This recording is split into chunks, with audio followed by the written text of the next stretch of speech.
Hello and welcome to another episode of Laying Down the Lore 40K, a lore podcast in which we aim to separate our Drukhari from our Dark Angels, our Tyranids from our Tau, and our Craft Worlds from our Chaos Marines, and generally ask, what's up with this Warhammer 40K stuff? My name is Ben Crow Barber and I know pretty much fuck all about 40K. With me is my co-host Christopher Crowlin Allen. Here I am. Who knows absolutely fuck all about 40K. True. And my dear brother Darren. Prepared to be skinned alive. Who knows so much about 40K it's a wonder he has time to do anything else. Over the years, this dichotomy between our levels of understanding became clear, and this series is an attempt to address that ignorance. Is an attempt to address Ben's ignorance. I feel very ignorant today. Is an attempt to bolster up Ben's significance. That's why the intro has big words like dichotomy. It's purely to bolster. So you can't rhyme. Think of a word that rhymes with dichotomy. Cotomy? Try not on me. No, a rhyme for dichotomy. Trichotomy. That's where there's three people who don't understand what's happening. Hang on. That's actually... Oh, yeah. No, it doesn't work, because you do have a clue. About this, specifically, but, I mean, I'm Specifically not sure about this and not about anything else. So if we did a show about anything else, it would have to be a trichotomy. Listeners, I speak on behalf of you. I'm very lost as well. I have no idea what the barbers are going on about. Just let them get it out of the system. Whatever, Penfold.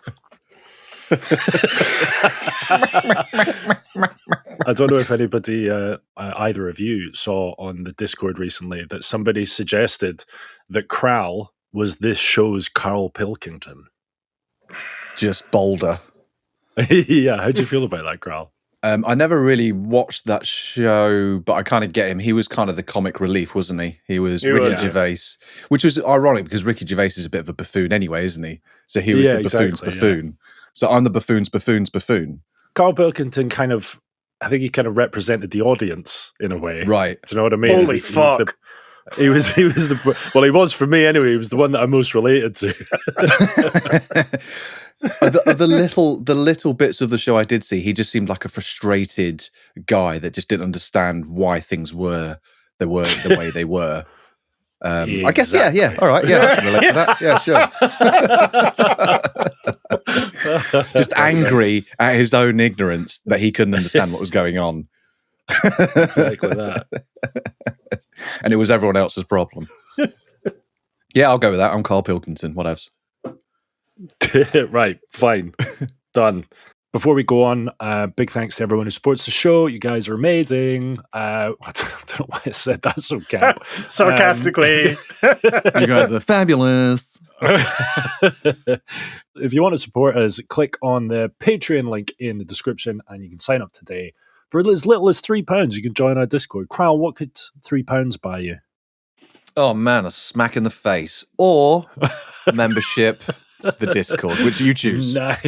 Nice. For an extra £2 on Patreon, you can gain access to the full back catalogue of our bonus series, Chunks of Dar. Dar, how do you feel about Chunks of Dar in one word? Erotic. Erotic. And also, if you're keen to support the podcast but you don't fancy a subscription, we totally get it. We hate you, but that's fine. There's a ton of other ways you can do that. Just click on the support us link in the description and you'll find all of our affiliate links and other support platforms. Now, Crowley, you know what time it is. Citizen of the Imperium, it's time for frontal lobotomy or bottle in front of me. Hooray! I mean, yay! Right, Crowd, do you remember what we did last episode? I think we touched upon Chaos and Chaos Gods, I think. No, it was after that. We had another one after that. Then no, I do not remember. Okay, this is going to go well. Ask the questions anyway. They're my favourite 40k race. Your favourite 40k Eldar. Oh yeah, Eldari. Yeah. It's all there. It is. It's all coming back to it. Right. Yeah. Question. It's all coming back to me. Question 1. How long did the Eldari rule for? 1 kilometer. Yeah, one click. What I do know is they. I'll tell you what. I'll tell you what they didn't rule for. Hey! I'm answering this question. I'm using my powers of deduction. Bear with me. I may get there.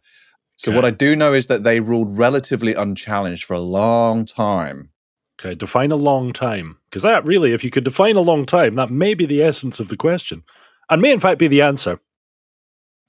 I'm going to say many thousands. I'm going to work up to the actual definitive answer, so bear with me. All right.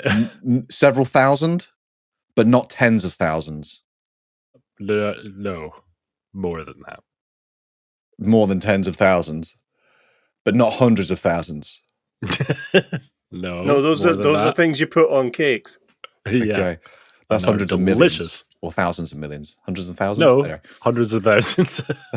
So they did rule for hundreds of thousands.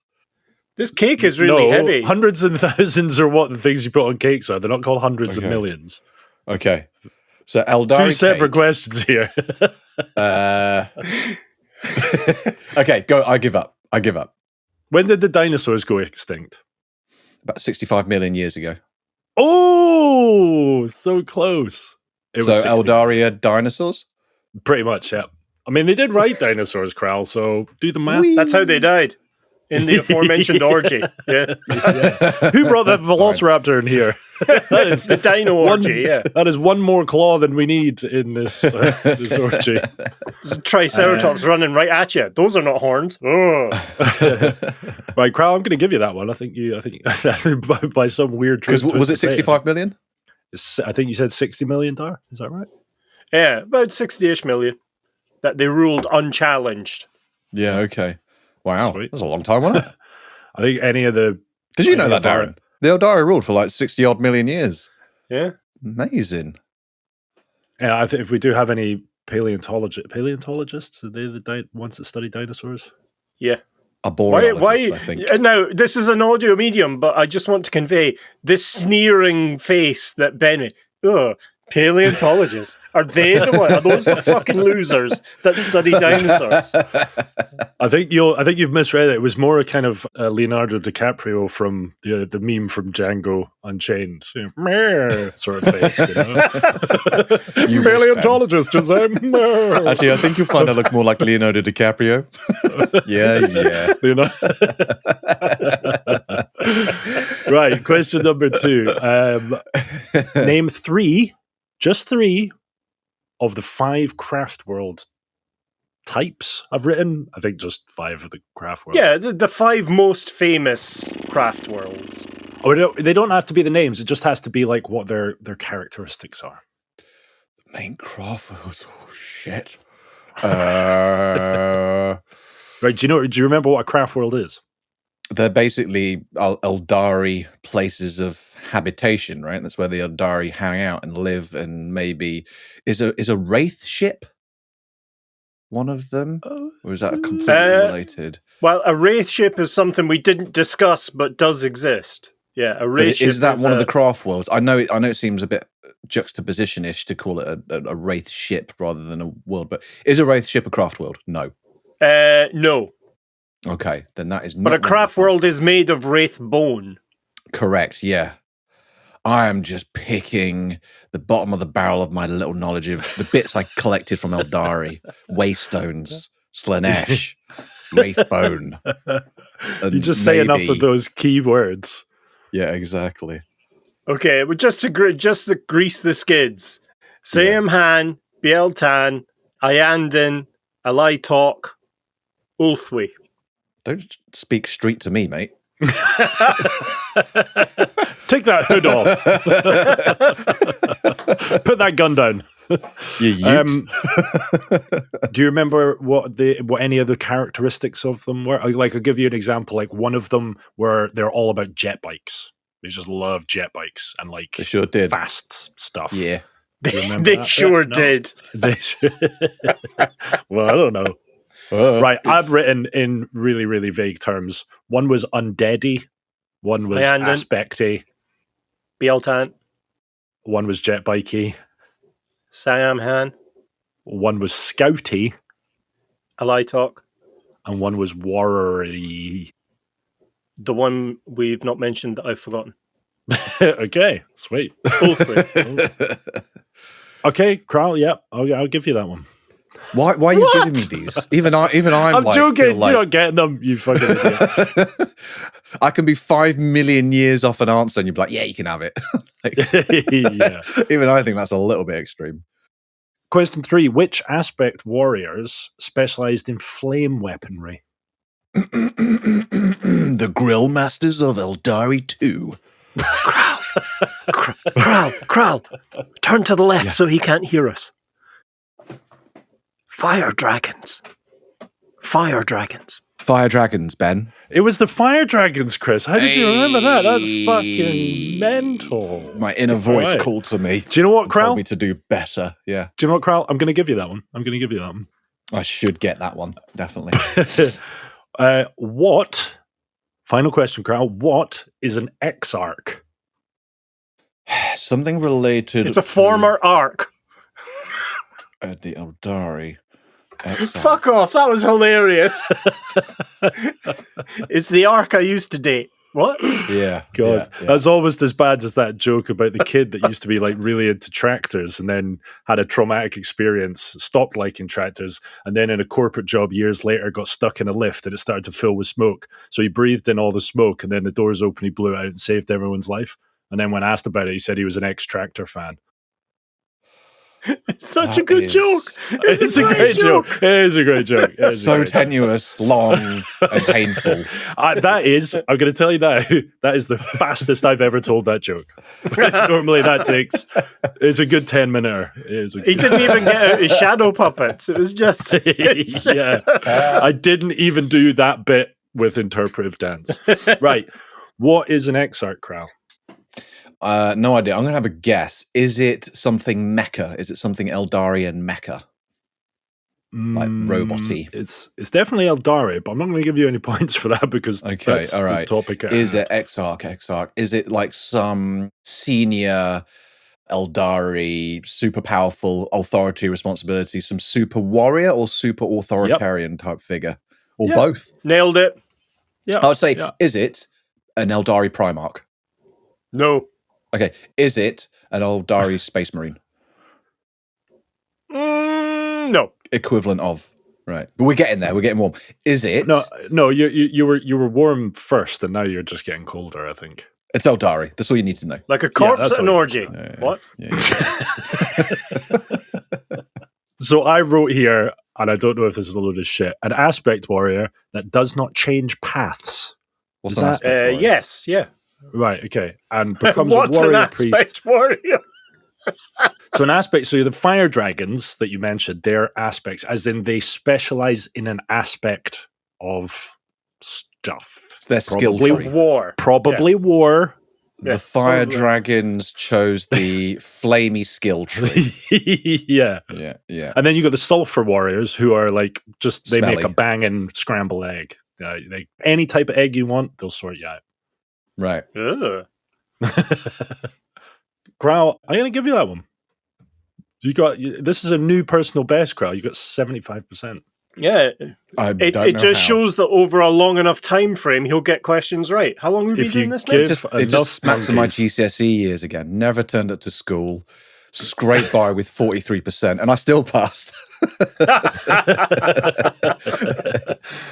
Okay, I think we've really summed up that last episode. What do you think, Dar? We've certainly summed up something.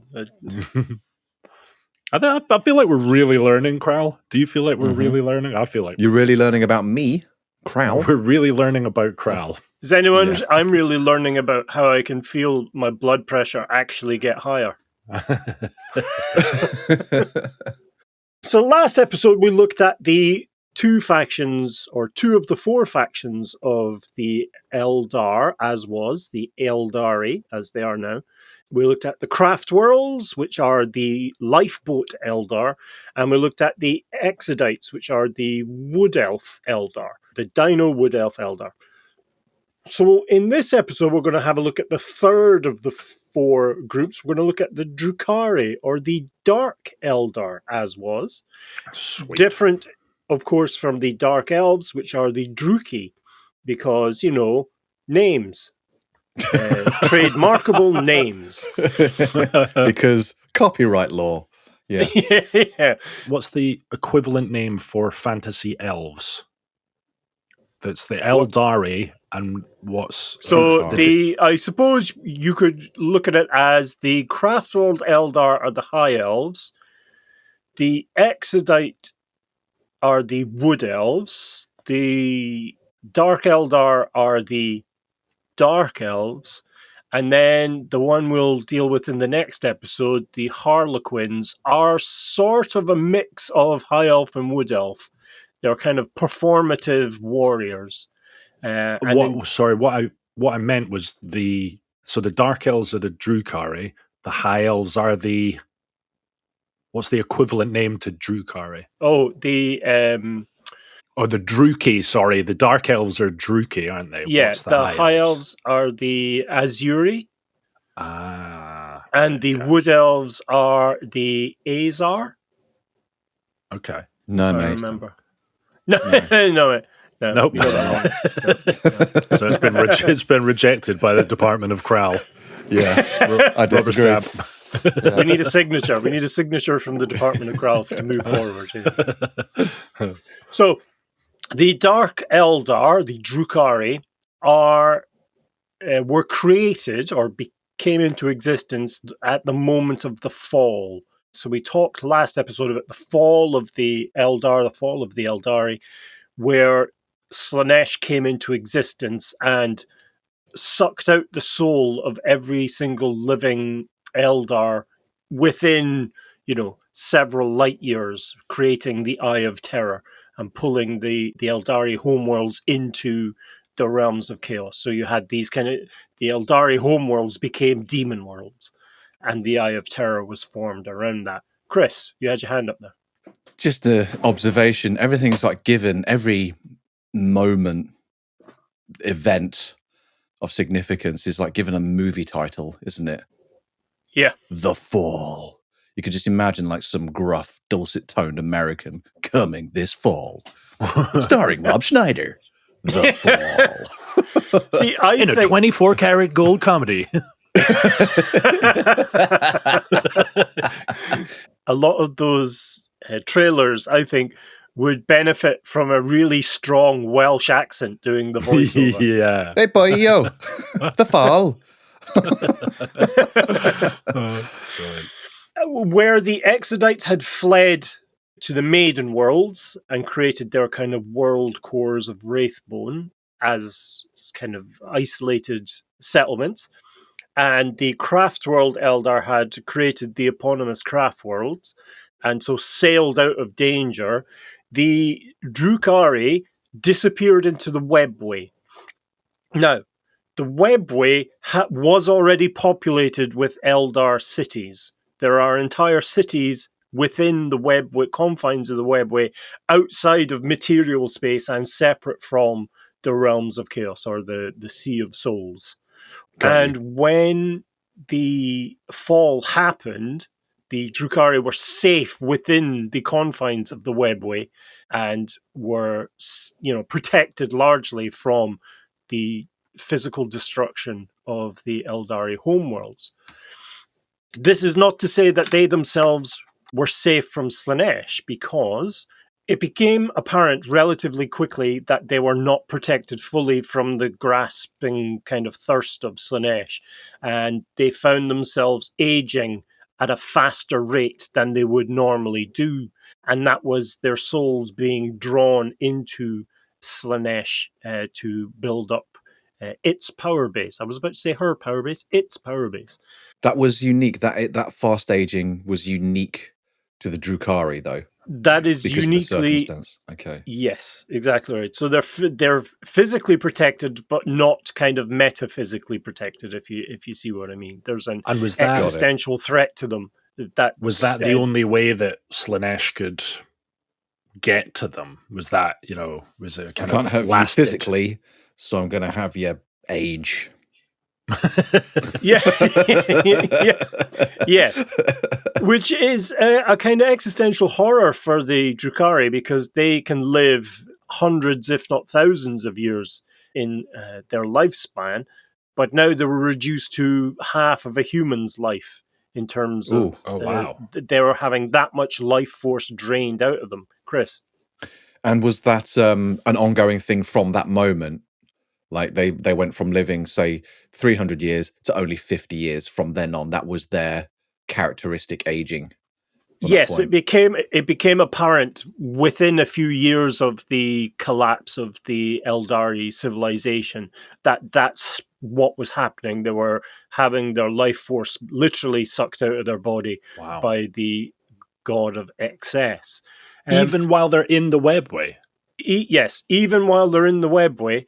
And that continues to this day. So from the fall to the present day in 40K lore, that is the existential threat to the Drukhari, for which they have a rather gruesome solution, which is to offer up the life force of other beings for Slaanesh to feast upon. Now, they can't just offer it directly. What they do is they will, using the most extreme measures possible, torture a being in front of them, like literally within a few feet of them. They'll torture that being to death over a protracted amount of time to create the greatest amount of suffering, and they will pull that suffering into themselves as energy, and then that reinvigorates them. And then over time, that energy gets drawn through them into Slaanesh. So you have, in fact, that was discovered relatively quickly once the problem was identified. By accident. By accident. Someone stubbed their toe. The guy. Someone stubbed their toe and all the liver spots removed. Yeah. An accident, much like when the person who found out you could extract milk from a cow. Yeah. I just fell over, baby. What? I've always wanted to try it. Can I just ask, was the fall an instantaneous thing, or did it happen over a kind of period of time? It was instantaneous. I mean, I think we covered last episode that the people that were like adventurers who'd go away for a decade or two and come back could see the kind of decline of their civilization. So a lot of people saw the writing on the wall and were able to flee. I say a lot, a small percentage saw the writing on the wall and fled. But the beings that became the Drukhari, they just lived their lives as normal. And in fact, the way the Drukhari lived their lives is a kind of reflection of what the Eldar were as a race just before the fall. Right, okay. So they're really true to the form of the excessive Eldar. Yes, but their focus is exclusively on cruelty. If you can imagine every aspect of a personality at the extremes, that's what the Eldar were at the end of their civilization. But it's an interesting kind of changeover, isn't it? Because at the end of Eldar's or the Eldari civilization, they were in excess for the sake of pleasure, increasing pleasure, whereas the Drukhari now are in it for survival. Yes. Yeah. Almost exclusively for survival, yeah.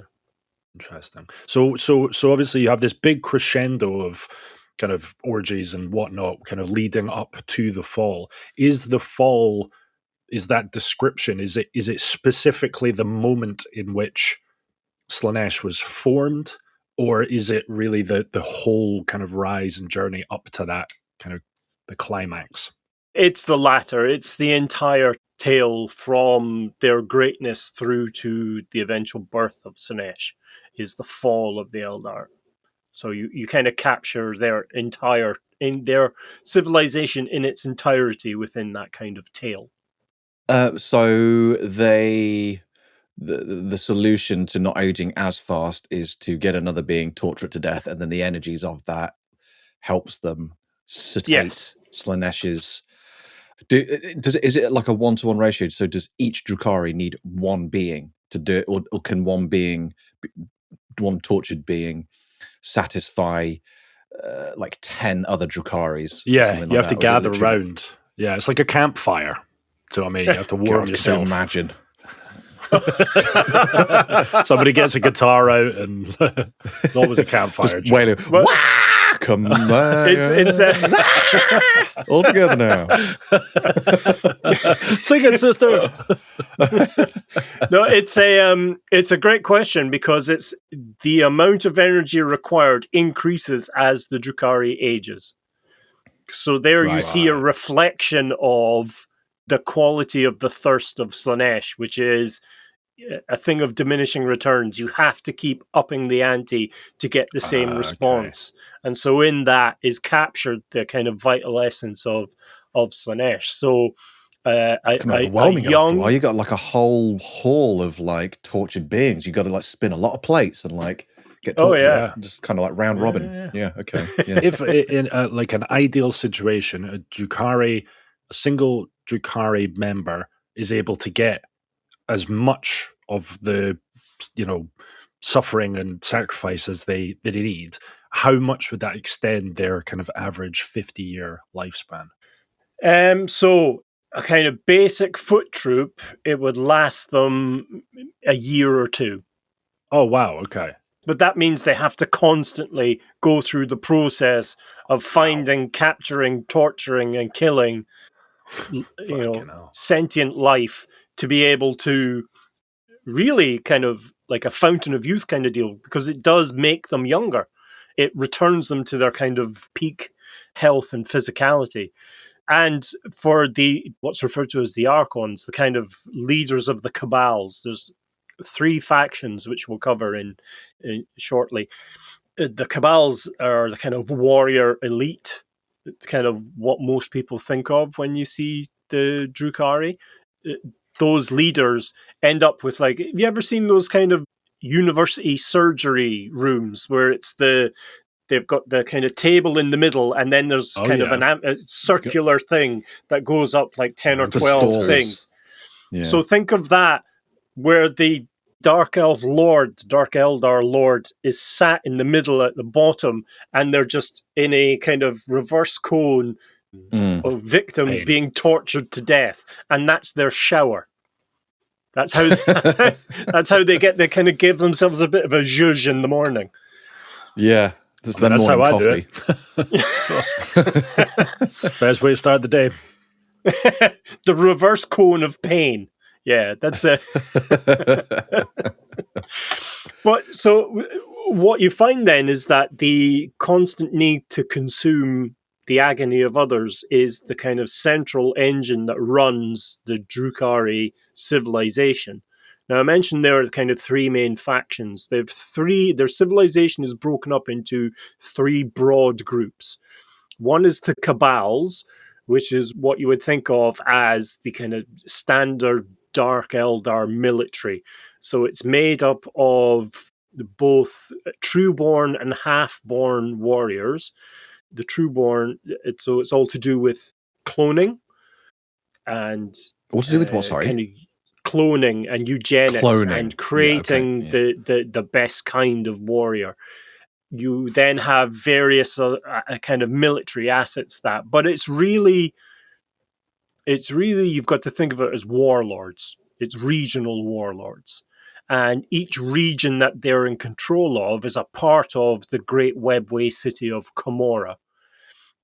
And Commorragh is a sort of artificial city. And you go, Darren, all cities are artificial, you fuckwit.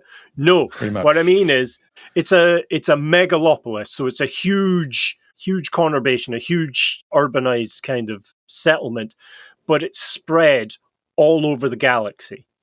So you have various districts dotted around the entire galactic map, and each of those kind of plugs into the next one through webway portals. And so these portals, it's very much like Stargate, if you to give you that kind of crude example. But the gates are always open and they're static, and you travel through kind of elaborate arches to go from one district to another. But that means you can travel completely across the galaxy on foot in a moment. Right. So, and there are numerous gates at the boundaries of each district. And because they're all kind of connected, thus, it's viewed as a single city and ruled as a single city. Whereas other factions and races would identify different planets in different areas as completely separate, different regions and worlds. The Drukhari have. Are you saying they only have one place, which is the galaxy, and it's just linked through the webway? They just see the galaxy as one single place rather than as many collectives. Yeah, they view their city as a single place, but each district is spread. Each district light years. is, light years away from each other, and they, through the power of the webway and webway portals, they can just walk from one to another or fly. So, there's various sizes of portals or dance that they can to have. The other, or dance, whatever they fancy. Yeah. They only skip. It's you can't travel any other way. If you get caught walking, you have to crab everywhere. Like you just can't. They've got antisocial behavior patrols. It's like, hey, get crabbing.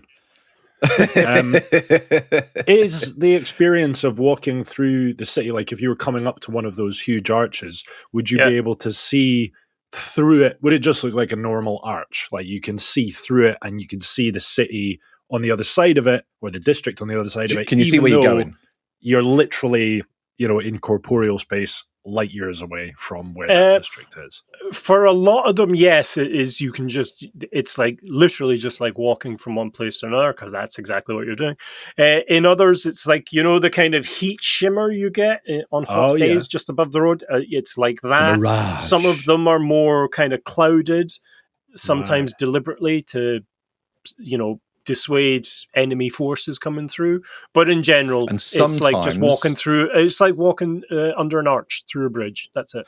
It's just a painting on a brick wall, and some people just run straight at it, thinking it's a portal, like Wile E. Coyote style. Do you know what I mean? And then splat. It was a painting all along. They've got a good sense of humor. Yeah. And there's just like little cafes set up around the side of it, and they're all just having kind of afternoon tea. And then when somebody walks into it, they're all like, they all Leonardo DiCaprio mean face. They're like, so they all do Ben Crone Barber mean face. Yeah, I like it. Let's coin that, Chris. Back to just. Bringing it back to torture for a minute, can do Drukhari torture other Drukhari and get the same benefits? Oh yes, very much so, and that's kind of like a delicacy for them, because they. Oh really? That's each type, the main course, even down to the type of way you torture a being, it gives their pain a certain kind of flavor. Kind of spiritual flavor. Wafer thin mincer. Sure. So, ignoring the fact that different districts of this city are in different regions of the universe or the galaxy, what's the kind of overall size of the city? Is it like a London? Is it a New York? Oh yeah, it's like a London, but a London that's 360 degrees, spherical London. Holy shit! On what? On a tiny little rock of land. No, what are you talking about? It's there's no land as such. It's webway, so it's built upon the kind of shimmering webway tunnels that are vast in their. So it's not a physical diameter. Place. It's not it is a physical place, but it's just city. It's completely artificial. There's no natural kind of rocky foundation or anything like that.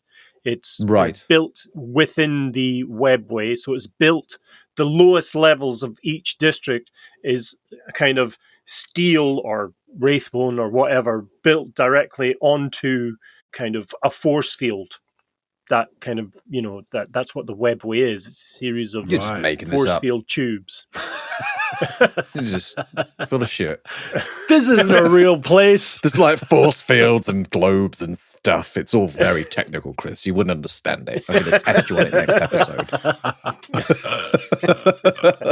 It's a series of tubes. Yeah. That was how the internet was described once by an American congressman, I think. The internet, as I understand it, it's a series of tubes.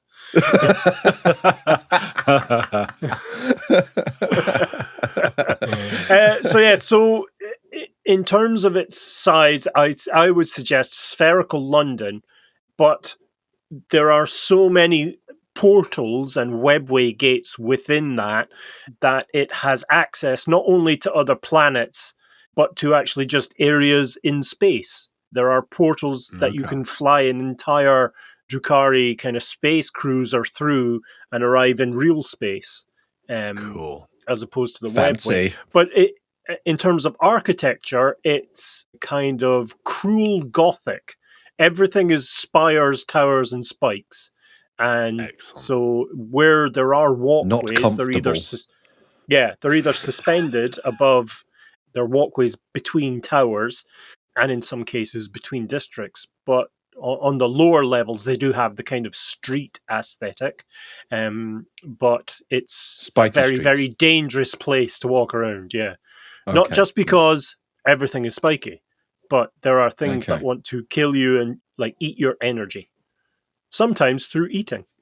What? Sorry, outside of Commorragh, outside of the web? No, at the lower levels. Yeah, it's. Right. Do you remember we were discussing when we had a chat about Necromunda, the kind of lowest levels of the hive world or of hives? The underhive. Yeah, it's that kind of aesthetic, but more so and more dangerous.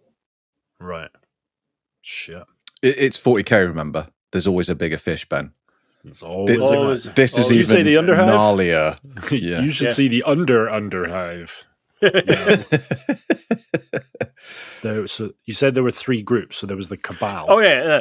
So the Cabal are what we would understand as kind of warlords. And they routinely are the ones that kind of sponsor raids into real space, into the kind of reality, to, in some cases, capture the entire populace of a planet and bring it back into Commorragh, where it can be divvied up between the warriors and leaders of the raid for sustenance, for lunch, basically. And so when you're talking about the Drukhari, you're talking about a race that consumes billions of souls a year. That's billions with a B. You're not going to catch me at this time, fuckers. Is it only human souls? No, any sentient life, they will give it a blast. So you get, orcs and Tau, other Eldar, but because humans are the most populous, humans are the most common prey. Wow. Now, another interesting aspect of the Drukhari are what's referred to as the Wych Cults. And these are gladiators. That's how to think of them. But the most kind of agile, nimble gladiators you've ever seen in your life. And they themselves also sponsor real space raids. And the victims that sponsor, This raid is sponsored by... And so the victims that they pull back in, again, they're divvied up between the various witch cults, if there's more than one, and some of the supporting troop types. But in general, they're drawn into the gladiator arenas. And so these are, if you can imagine the Colosseum, it's not a difficult thing to do. The Colosseum. Or any stadium or arena, Darren, because, it's not all about ancient Rome. But if you can imagine an arena full of Dark Eldar watching the populace of a planet being tortured and murdered for entertainment. Like at the Colosseum. Like at the Colosseum or any NFL stadium. The higher ranking you are, the older you are, or the more powerful you are, the closer you're sat to the arena, because there's so much death and torture being carried out in the arena that the kind of pain, life force energy washes over the crowd. And so, the closer you are, people in the first 3 rows will get wet. Will and not just because you'll get younger.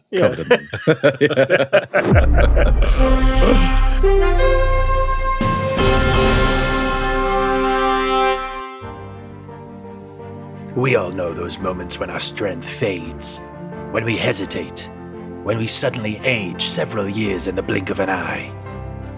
We've all been there, and in those moments we look for something that lifts us, something that makes us feel strong. And that's the power of torture. When someone's pain makes you feel young again, it can make your doubts disappear, give you the courage to dare, and that's worth celebrating. Own it. Embrace it. Maybe it's a stubbed toe. Maybe a spiky outfit that makes you feel spiky. Or maybe it's the agonizing screams of your victims. Whatever makes you feel young is worth it. And for me, it's my hair.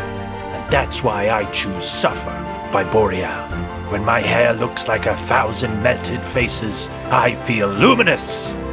When it's full of death, I feel full of life.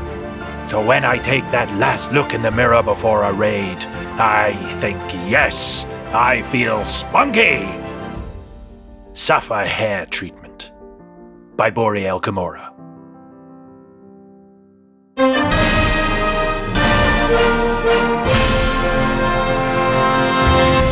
But the Wych Cults they revel in hand-to-hand combat, and they're absolute masters of it.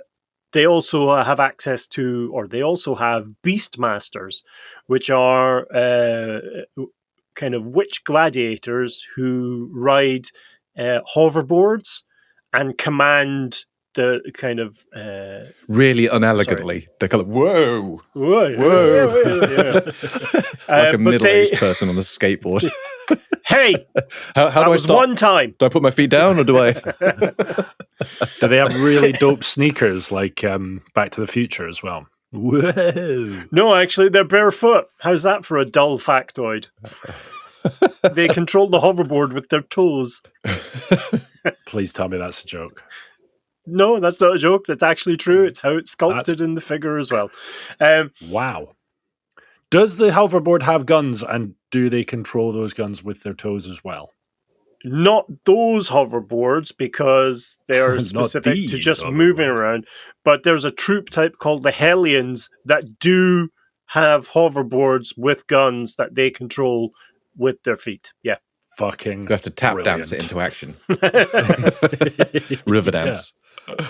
But as I was trying to say, the Beastmasters control, beasts. And they have various types of alien life form that, they can send into the massed ranks of slaves, and from one aspect either peck them to death if they're controlling birds, or have them pulled apart by their enormous blue gorillas called the Clawed Horrors, if memory serves.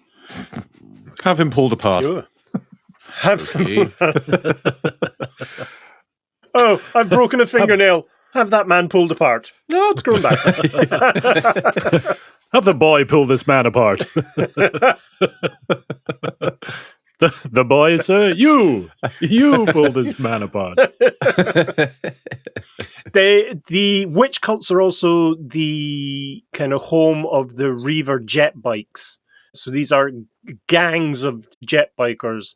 Effectively, they're the kind of Hell's Angels of the skies, and perform in the gladiator arenas or the witch arenas, performing elegant kills with the kind of massive razor blades that are kind of stuck onto the sides of their bikes.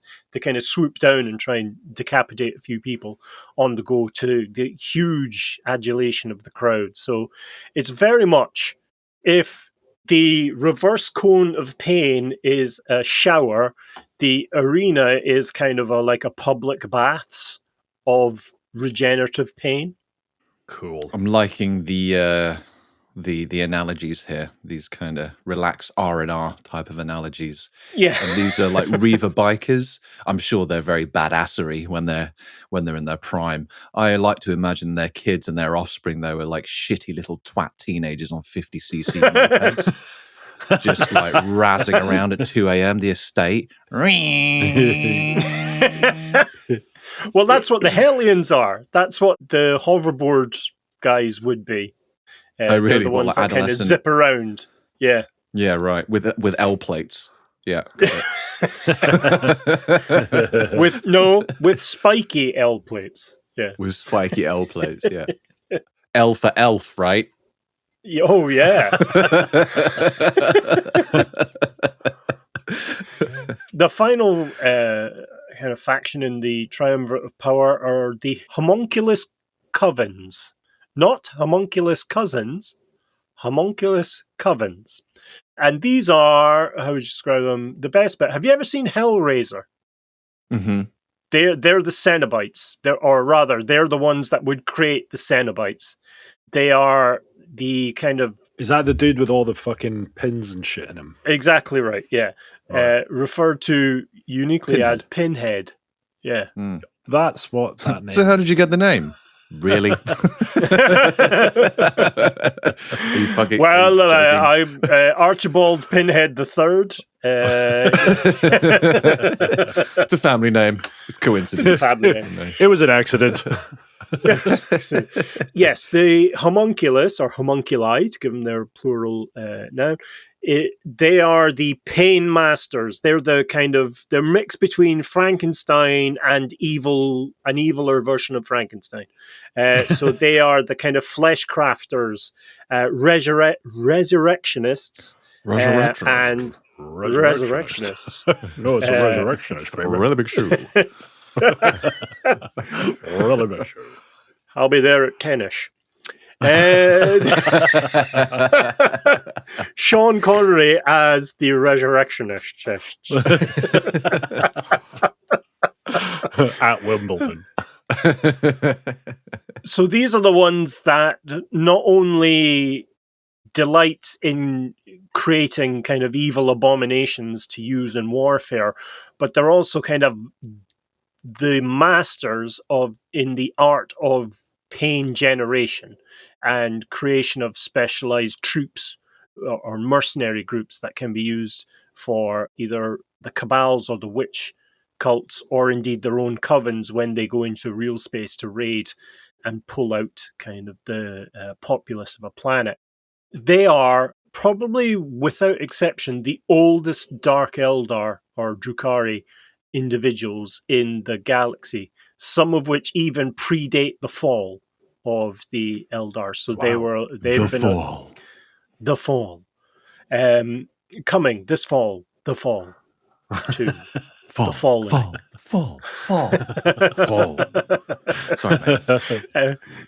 So kind of the core functions of these guys is to keep the lords of the Drukhari alive. They have other interests and other functions and their own kind of projects and stuff, but their most kind of sellable skill is that of resurrection. And what do we mean by resurrection when it comes to the Drukhari, Darren? Well, I'm about to tell you, Darren. So stop. What is that thing you said? Cairo.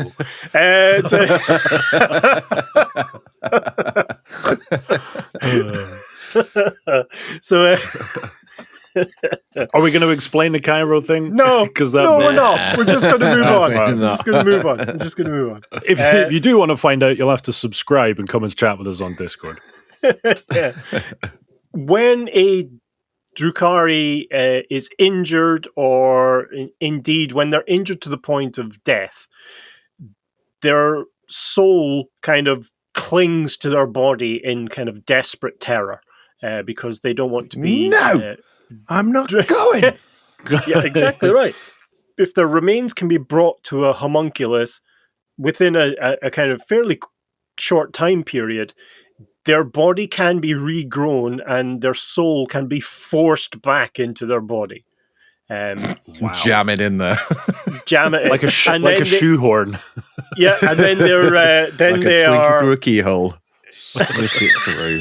Fucking ram it in there. Good, you son of a bitch. Yeah. We're talking about souls, right? Yeah. Yeah.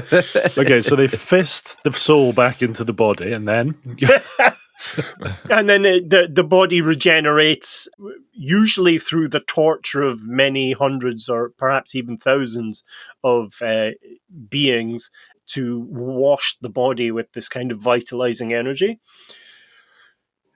When a real space raid is kind of going to be carried out, where the likelihood of treachery and betrayal, which is ever constant within the kind of the bounds of Commorragh and beyond, what you'll find is a Drukhari Lord of any stripe, or Wych Cult, or Cabal, or indeed even the Haemonculus themselves, will cut off a bit of themselves and leave it with a homunculus, a trusted homunculus, so that if they die while on raid, their body can be regrown and the soul will come back to it and be, as Ben said, fisted back into the corporeal form. Wow. And so I'm going raiding. Here's my penis. Just a lock of hair would have been absolutely fine. Yeah, like I just wanted a finger, motherfucker. What the fuck? I wasn't using it. Like just the offcut of a toenail is weird. This is. Here's my penis. Yeah, here's my penis. I'm going raiding. Also, make my penis bigger while I'm out raiding. If I die and you have to bring me back, make it huge. I know. I've just got a vision of this walking penis going through the streets of Commorragh. I successfully raided.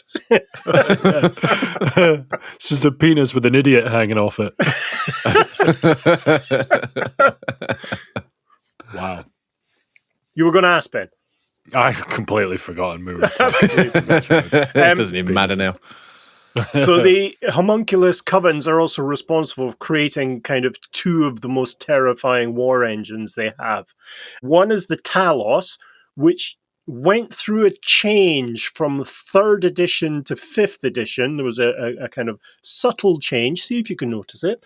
In the first kind of form, it was the Dark Eldar equivalent of a kind of dreadnought, but it was kind of like an AI programmed kind of thing. It had a cortex in it from a tortured Dark Eldar.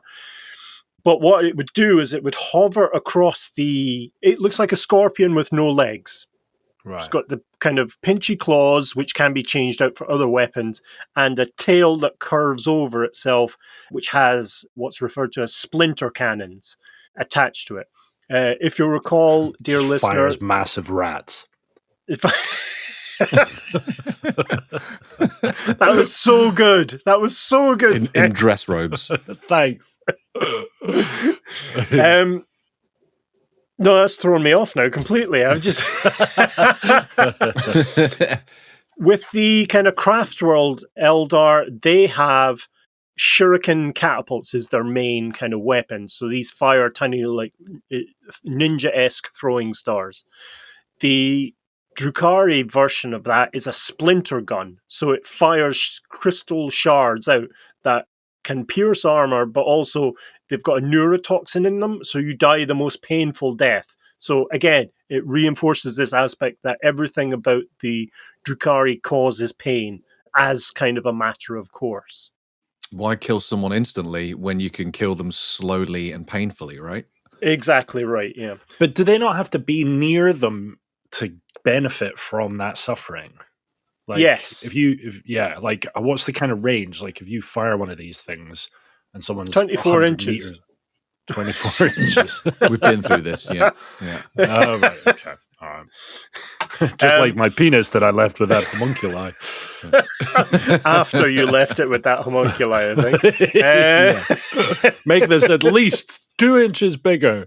I've just had a look at the Talos figure. That is fucking crazy. I don't even really know what I'm looking at. No, what you've Googled there, which you shouldn't do because this is not a visual format, you've Googled the second incarnation. That's what will come up. So the first incarnation is this kind of metallic thing powered by a Dark Eldar cortex, and as looking like a legless scorpion that hovers. And as it goes forward, if it captures you, what it does is it grabs you and stuffs it in the kind of mouth part at the front, and you are flayed alive, and all your kind of vital essence is pulled out of you as much as possible, and then that's transmitted to nearby Drukhari units to give them that benefit of the kind of zhuzhing from pain.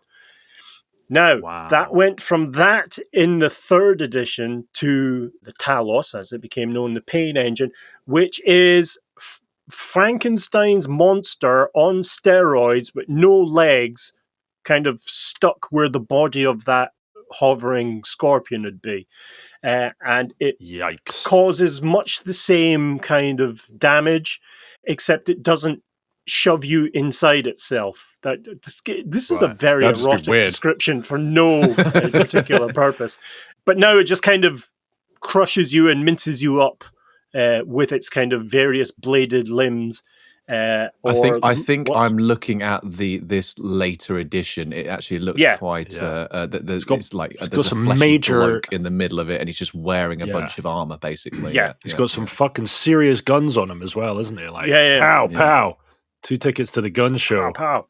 So it still has the kind of arms that will kind of kill you and cause pain. It still has that kind of scorpion tail coming over with the various weapons that can be attached to it. But the Kabals and the Wych Covens can hire these to come out and support their units in battle. And when it does, it's usually associated with a unit type called the Racks, WRACKS.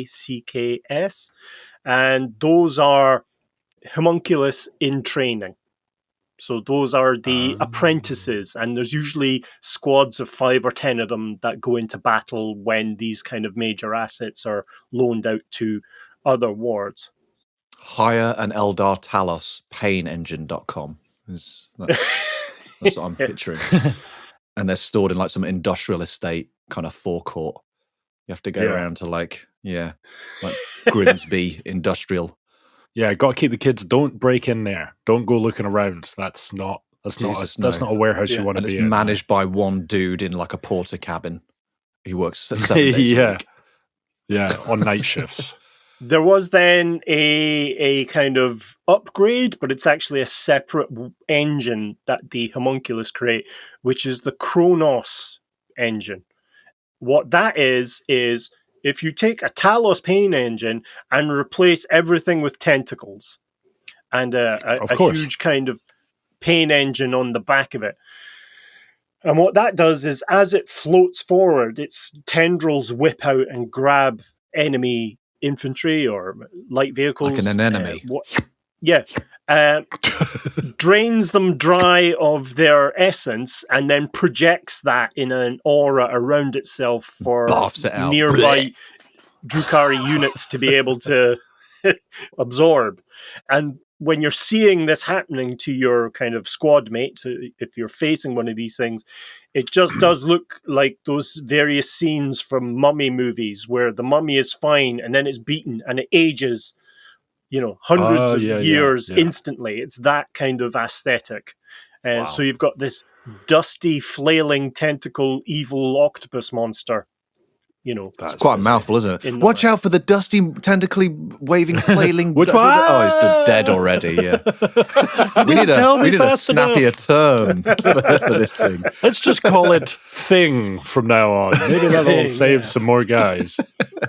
Gary, we're going to call it Gary. And so the final kind of creation of the homunculi, or one of the more common creations of the homunculi, are what's referred to as grotesques. And these are ogre-sized. So you get a human, you pump it full of neurotoxin to drive it insane, and then you pump it full of steroids so it gets buffed up, and it grows. You fill it full of growth hormone as well, so it grows to be about 10 to 12 feet tall. Amputate various parts of it and replace them with Drukhari technology, including a liquefier gun, which is a kind of short-ranged liquid flamethrower style thing. But if it touches you, you melt. So it's kind of literally, it liquefies you in the most agonizing way possible, again, taken as read. Brought to you by the same people that brought you the Ninja Bullet. The liquefier. Or JML. Liquefier. I'll accept JML as well. And so, while those are the 3 kind of main factions, the Cabal, the Wych Cults, and the Haemonculus, the homunculi, you do also have kind of other mercenary groups, Drukhari troops within Commorragh. You have the Incubi warriors, and those are the traitorous sons of the original Exarch, or the original Phoenix Lord of the Striking Scorpion Aspect Warriors. Oh, okay. Araha the Black. Araha! Is as Alan Parker Araha! Harumbo! They were believed to be the original Phoenix Lord of the Striking Scorpion Aspect Warriors that we Are they the touched stealthy on ones? last episode. Those are the green kind of heavy armor stealthy ones, yeah. Right. Heavy armor don't- stealthy ones. That doesn't sound like a... Doesn't sound like Bring a... in the heavy Is it- armor stealthy ones. Yeah, it's like, you've not thought about this, have you? Clank, clank, Yeah. clank, clank. Oh no! They're both stealthy Here's and that non-stealthy thing. at the same time. Bring me my covert dreadnought. Yes, it's that kind of Yeah. idea. Yeah, that being is believed to have created the incubi warrior kind of priests, and they are effectively Drukhari aspect warriors. That's cool. Use massive two-handed swords. That's their kind of weapon of choice. Amazing. The other kind of two main mercenary groups then are the Scourges, which are Dark Eldar, Drukhari warriors who go to a homunculus and say, I want to be able to fly. And so without any That's the anesthetic spirit. at all, You can do it! without any anesthetic, the homunculus hollows out all of their bones and grafts on a pair of wings onto their back. And then these warriors then fly up into the kind of the pinnacles of all the towers of Commorragh. And if they can make the journey from the homunculus's lab, which is usually at the very bottom of the various districts that they can be found, to the very top of the pinnacles of the district that they're in, they are then considered to have passed the test and have become what's referred to as a scourge. And these wing troops, they're masters of heavy weapons. And so that you have effectively a budgie with a missile launcher. That's how to think of them. An angry budgie with a missile launcher. Neat. That journey from the bottom of the district to the top of the spires is perhaps the most dangerous thing any being could do, because you've got to first get through all the gangs that run the kind of underworld of Commorragh, then get through the areas which are either controlled by the Kabals or the Wych Cults, and then above that you still have to deal with the Reaver jet bikes and the various aircraft of the Drukhari forces, plus snipers, plus other scourges, and then at the very top, other scourges and spaceships, because And if you're that's lucky, where you find the secret level. yeah, Yeah. You get the and if real. And above if- all of that, gravity. yeah, and beyond that, Jimmy Savile with a medal.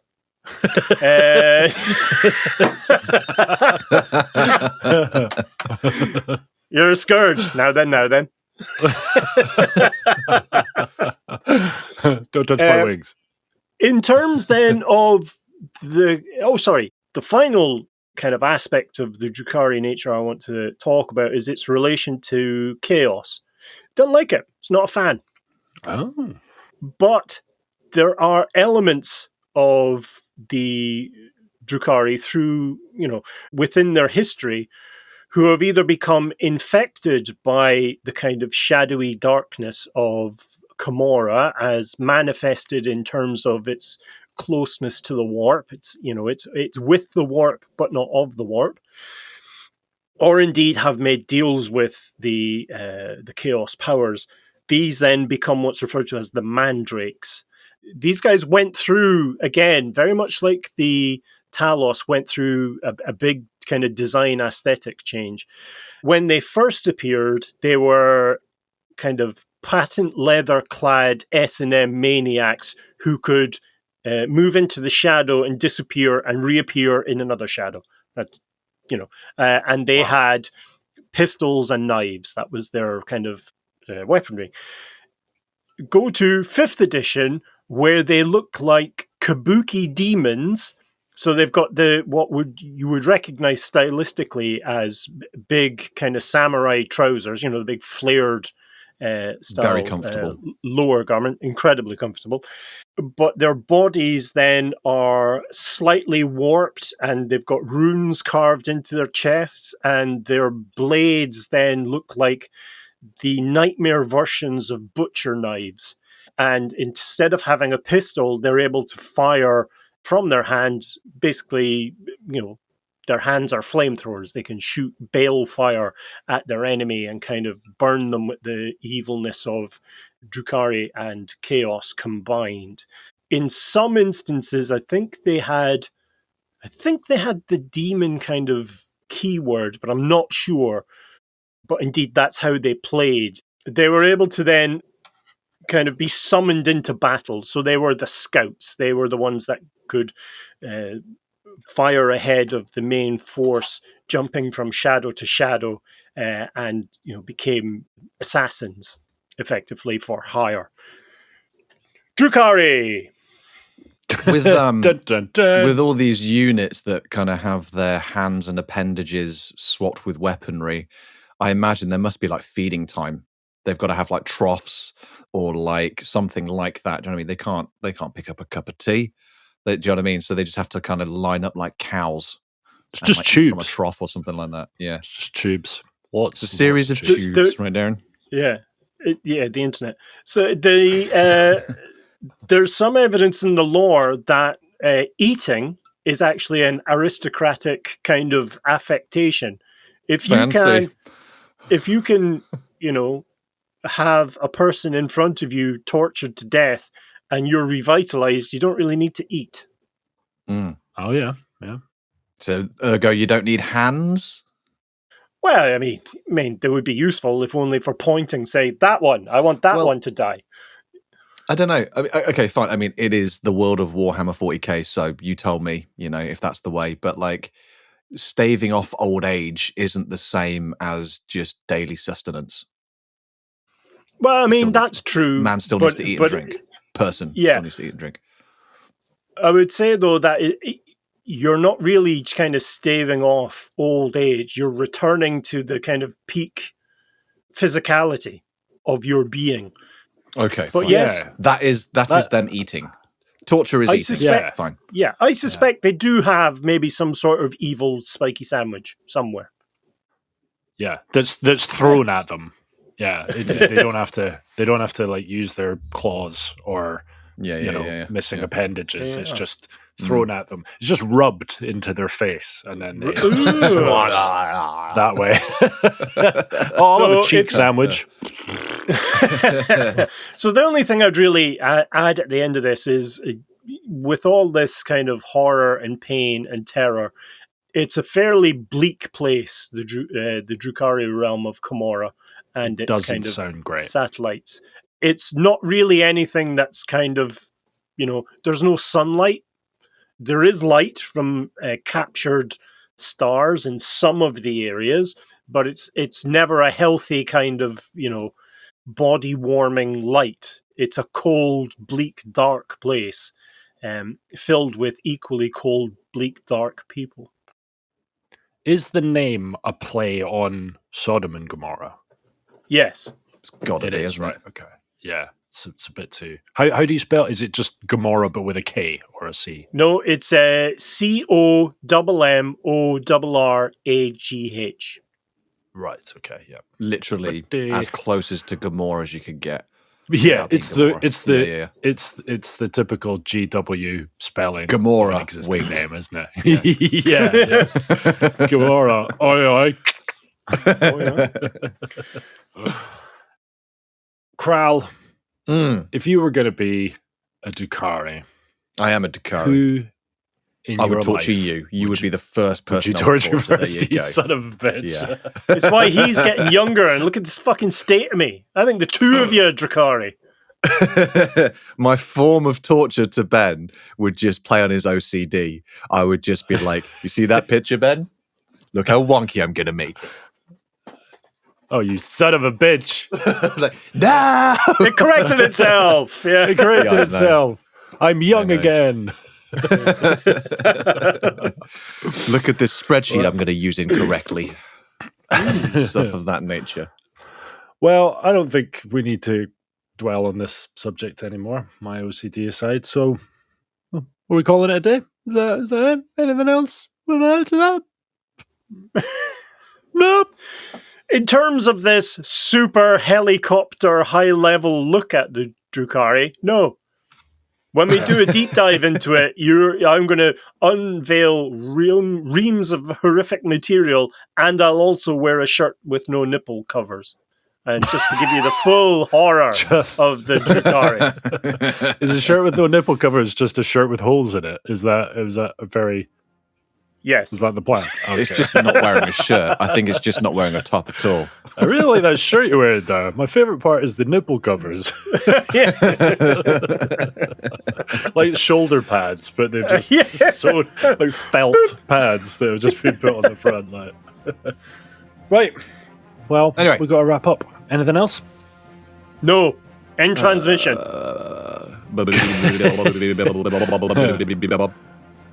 All right, that's all from us. Thank you so much for listening. Details and imagery for the topics we've discussed in this podcast can be found on our website at layingdownthelore.com.